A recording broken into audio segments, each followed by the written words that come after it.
Can you tell me about when you first met Fernando? What did you think of him? Well, I was just horrified, probably like most of the public that saw his interviews and his father's fight. Early on, when Fernando first got picked up, it was made nationwide, and I happened to see him, and I was just horrified by his father's story. An immigrant coming from another country and placing his 5 children in higher education, as well as he had them in private school his whole life. So I was just horrified that this could have happened. Something pulled me to his situation. Now, when you got pulled to a situation, can you talk about that? Like um, when you met him for the first time, when you guys started talking, what was that like for you? Well, my dad is a minister, so he has a prison ministry. So I kind of understood some of the.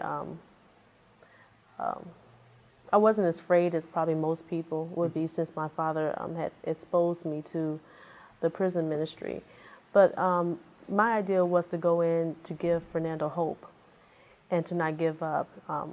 Being a religious person and being a preacher's kid, I just thought that I could give him hope, because I realized that, being falsely accused, you can go through different chains of reaction, like suicide, hopelessness, like a fight. So I just came in to help, support him, and we just kind of like hit it off. He's very smart and educated. He was into bodybuilding at that time, and we just kind of hit it off. We were able to support each other, because I was going through a few things myself. So he mentioned about all that you had to deal with supporting the family while he was incarcerated. That had to have been a difficult thing, because he was around. He's not someone who abandoned your family. He was there, Right. but he just wasn't able to physically be there. Was that hard for you? It was very hard, because we made a decision to have children while he was there. We have 3 children, and it was very hard. I decided to relocate from Oklahoma with our firstborn to New York, where at that point I lost all my means of support. I had an accident happen to my hand and had 3 surgeries, and so during that time I was unemployed. His family, they were unable to help me the way they originally thought they could. They were so emotional wreck. No support, for them. No, they really needed like emotional support, and they wasn't getting that. They wasn't getting that from the church, from other people, and they were knocking on doors, and they were just being closed. So I just kind of like hit rock bottom, and I ended up having to relocate to Connecticut, and where I knew no one. And at least in New York, I had the prison people that I used to take down to the prison to be able to visit their loved ones and charge them a discount rate, so I can be able to get to go see my husband. And once moving to Connecticut, at one point I was able to get off my feet, and then our oldest daughter got hit by a car. That pulled me out of work. And then at another point I got laid off from work, because I was pregnant with our 3rd child.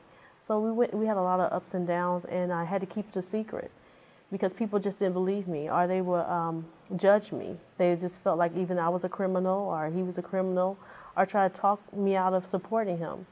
So it was pretty hard, and it was really rough for my children, because we had a love relationship with their father and me, my husband, and we couldn't stop talking about them. So people would talk about their husband or their father, and we couldn't help but to mention the person we were in love with.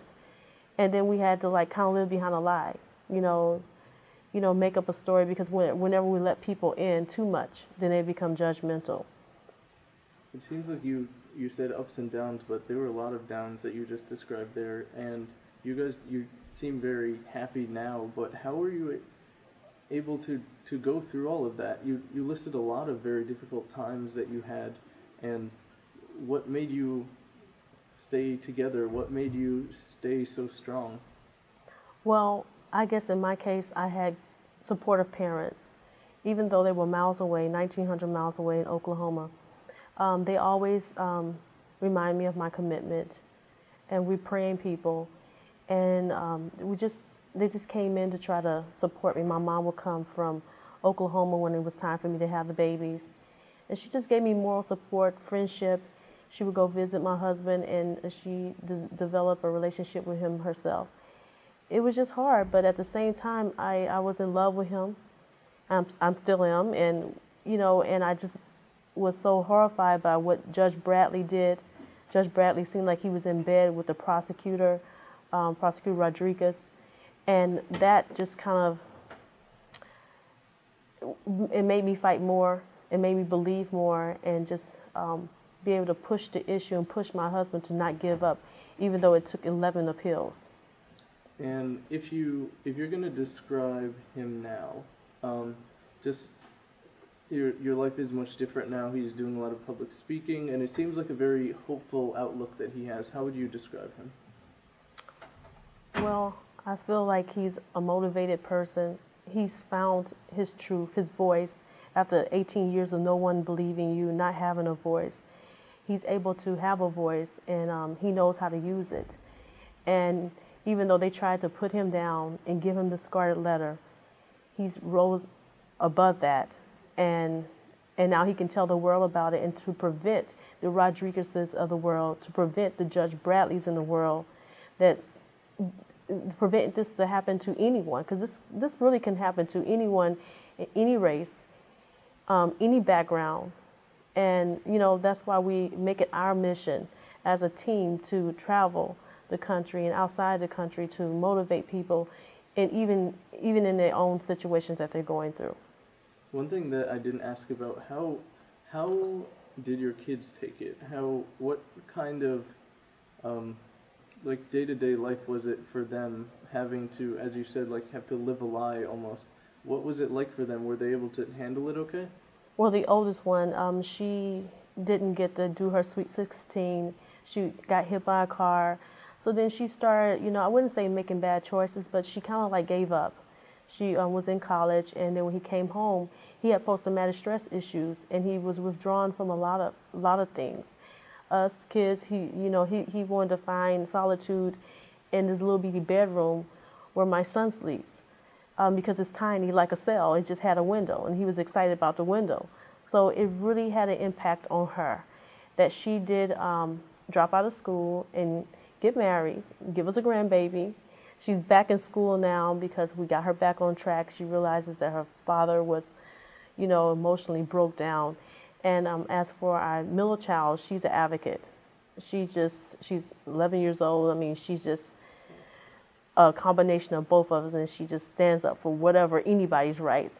And our son, Fernando III, he struggles.